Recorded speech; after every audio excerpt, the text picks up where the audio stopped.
Nigga kill over a bitch, but let a rat keep his wife. So you got to be very careful about not opening the door about this particular issue and this weapon, okay? It's more like 10-19-58 to 10-25-22. All right. Whenever you're ready.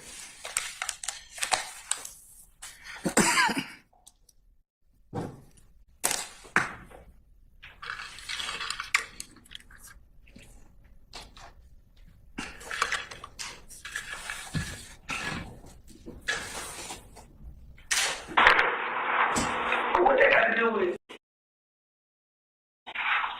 Why is Thug in the mix? Like, he's a down around this motherfucker. Like, and that's what first told me, who told me, like, it was a girl. You know what I mean?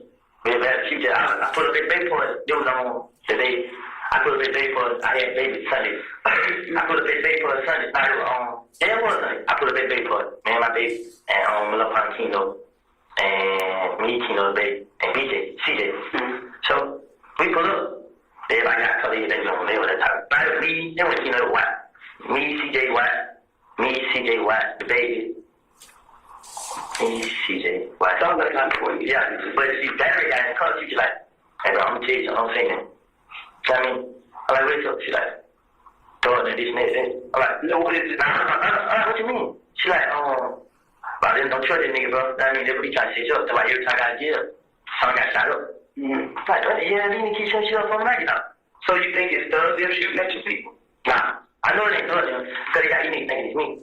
See, I had seen Monte. I seen him, what did Monte? Yeah. Okay. I seen him the other day, like day before yesterday. I seen yesterday morning. I went to the graveyard. When I seen him, he was at my cousin's house. When I heard what happened, I was leaving him and was like, damn, bro, we go up again. Right. So I'm like, damn, bro. I ain't gonna let this man get for it, you know? Nope. You said you grew up with him? I didn't know the first name, Monte. I don't know the last name.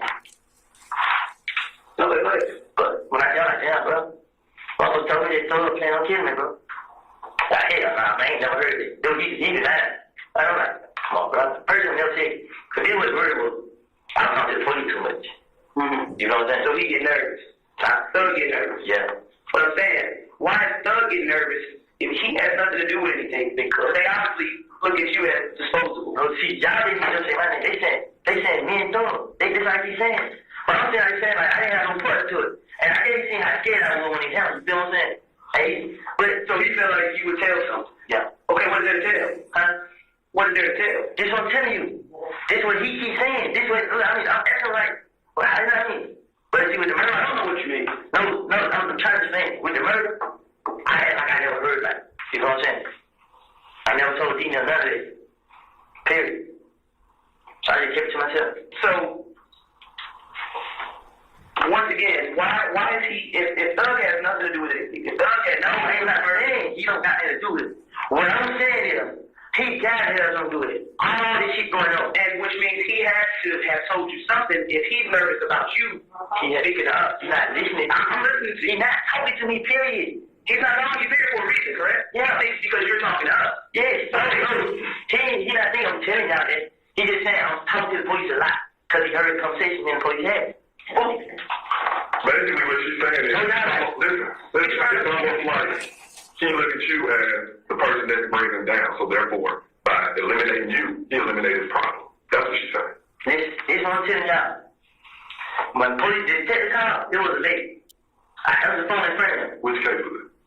See, they were even saying, okay, they just like, now this about my house getting shot up. Right. So when he saw it, he's like, yeah, I need to talk to the police. See, then he was telling folks different lies. I mean, he told the D, I'll make the deep clean never. He's mad at me because he gave me $50,000 ain't gonna do it. What you mean he gonna do it? Why would he need $50,000? Well, this nigga never gave me, you know how much money he ever gave me at one time? It was $1,000.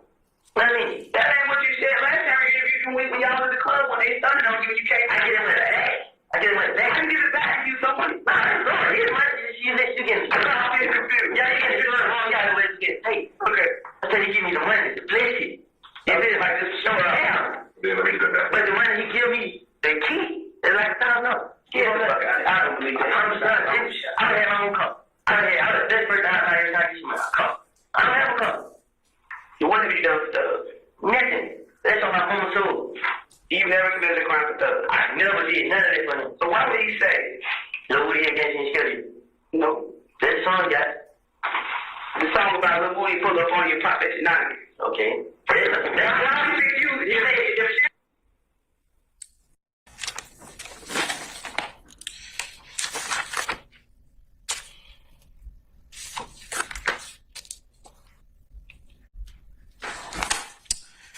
Okay, in considering the parties' request to admit or to keep out page 62, line 23 to page 70, line 16 or thereabouts, the defense contends that, and this is a compilation of Mr.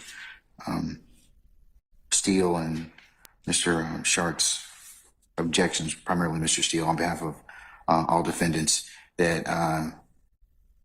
they wanted to omit it because it inserts personal opinion, it violates a confrontation right, it's speculative, it's hearsay, and in applying a 24-4-403 prejudice, they claim it's more prejudicial than probative.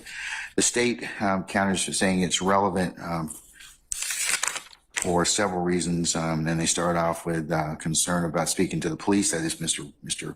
Copeland, that Mr. Williams wants to harm Mr. Copeland, and what he does after that being the effect on listener as he approaches Mr. Kendrick or Yak Gotti about this conversation with Valerie. And then it gets into Mr. Williams, giving him the witness, Mr. Copeland Cash, and that he is in Mr. Williams' songs. The state is of the opinion that this is impeachment by contradiction. It shows the relationship of Mr. Copeland and Mr. Williams and the investigation thereof, and refutes that this what was done in this particular case. The court is of the opinion that it does fall in the category of impeachment by contradiction, and in applying a 403 analysis under 24-4-403, the court is of the opinion that it is more probative than prejudicial. So I'll allow it to be played, and I'll give the defendants, Mr. Steele, a continuing objection. Here, I'm just going to keep playing from where we stopped, and it'll pick up that portion. He made these songs look like I killed. What I'm saying is, this story, you want to believe me if I say, I kind of told you this already. Before story was just same things. I was about to hang with her. I know. You know what I mean? So this nigga said, he didn't have it no more. I promise you this. But why though? Let's put it this way. This stuff, y'all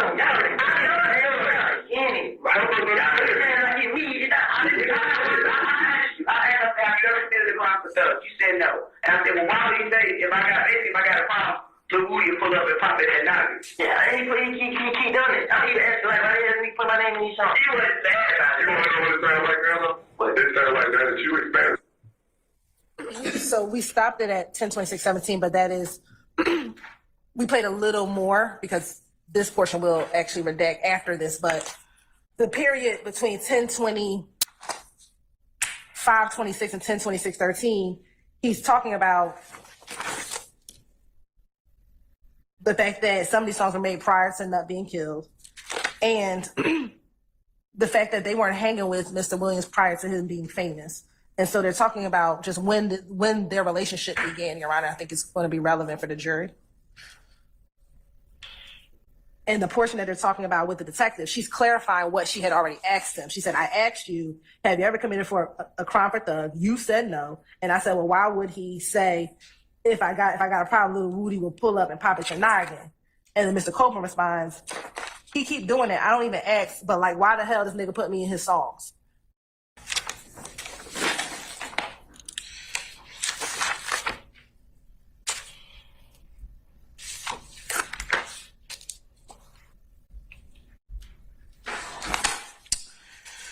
Okay, in considering the parties' request to admit or to keep out page 62, line 23 to page 70, line 16 or thereabouts, The defense contends that, and this is a compilation of Mr.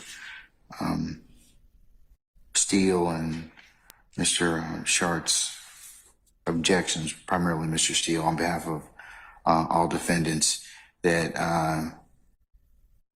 they wanted to omit it because it inserts personal opinion, it violates a confrontation right, it's speculative, it's hearsay, and applying a 24-4-403 prejudice, they claim it's more prejudicial than probative.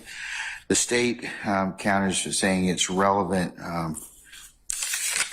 for several reasons, and they start off with concern about speaking to the police, that is Mr.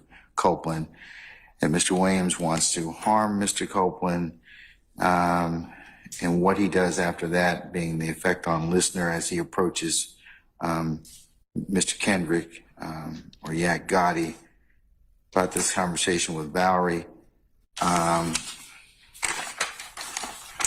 And then it gets into Mr. Williams,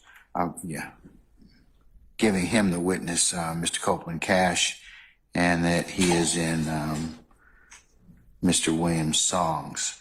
The state is of the opinion that this is impeachment by contradiction. It shows the relationship of Mr. Copeland and Mr. Williams and the investigation thereof, and refutes that this, what was done in this particular case. The court is of the opinion that it does fall in the category of impeachment by contradiction, and in applying a 403 analysis under 24-4-403, the court is of the opinion that it is more probative than prejudicial. So I'll allow it to be played, and I'll give the defendants, Mr. Steele, a continuing objection. I was like, damn, bro, man, what is it? But I don't think I did ever. I didn't have that shit. That nigga ain't the problem. Know what I mean? The nigga Cal is. That was so I was like, and then I just remember, like, the stuff Nut used to be saying, I mean, like, Nut put up at the camera, and he tried to talk to me. You know? I laid one down, I cracked one. He like, damn, blood. I ain't blood, bro. Know what I mean? But damn. I mean, if I pulled over, when I pulled over, I got caught and they did boo talking. I mean, I jabbed him up. Boom. Shannon right there. Shannon walked right there. Looked like him like, you know what I mean? Mm-hmm. And he was like, man, what's up with you and Kel? Like, man, they him trip, but y'all ain't got no problem with it. You know what I mean? So we were talking, we got there talking. Like, I'm gonna let y'all niggas know what's up, you know what I mean, this and that. That's what Nut said, yeah. So when me and Kel seen Church came, Kel was like, well, he want to see what Thug got to say. So I called Thug on FaceTime for Kel. And Kel like, it ain't that shit, go till you pay my window. And we stopped at 3:47:45, Your Honor. And so when you listen to the context, one, Audio video portion 12:16:59 through 12:17:35 in regards to this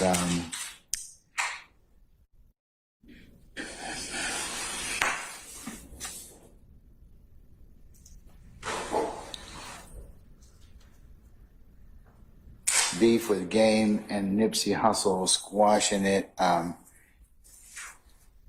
Okay, the defense's contention is that there's no personal knowledge.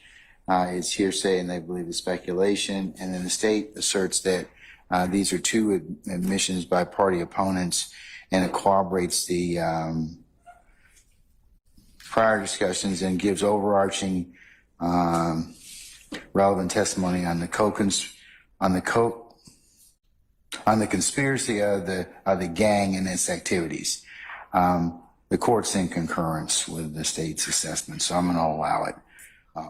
One, the two portions that I believe the defense is saying is hearsay is when Mr. Thomas said, first, he like, damn blood, because that would be, and that's on page 386, 283. And you need that in context to know what Mr. Copeland's response was, which was, I ain't blood, bruh. And then the next hearsay statement that I guess defense is purporting is hearsay is when Mr. Copeland says, "Man, what's up with you and Kel?" which is a question. That's not a statement. It's a question. And Mr. Copeland's response is, "Man, these niggas, these niggas let him trip with y'all. I ain't got no problems with him." You know what I mean? So we were talking. When we got finished talking, he was like, I guess this is the third statement that defense counsel is saying, it's hearsay. "Man, I'ma holler at the nigga. I'ma let y'all niggas know what's up. You know what I mean? This and that." And so that statement, we're not offering it for the truth of the matter asserted about whether or not he went and hollered at, I'm assuming the nigga is supposed to be Kel. We're not offering it for the truth of the matter, whether or not he went to go speak with Kel or not, but for the context in which Mr. Copeland is telling the detectives about his interaction with Nuts.